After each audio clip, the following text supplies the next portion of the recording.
завзявся Ірод на Божого син. Як Божа маті про теє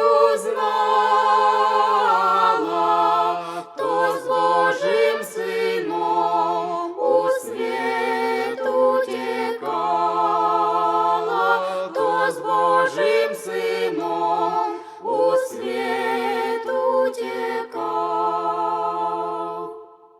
Як іде маті, буйний вітер віє, ой там Господар пшениченьку сіє, ой там Господар пшениченьку сіє.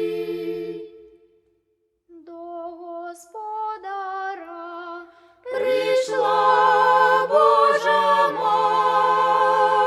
маті, вона до його стала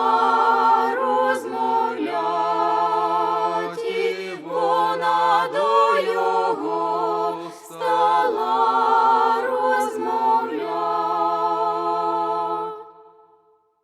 Ой, Господару, не дай нам пропасти, де ж нам сховаться од лютої напасти, де ж нам сховаться од лютої напасти. Ой, Божа маті, небесна цариця, де ж вам сховаться, не зійшла пшениця,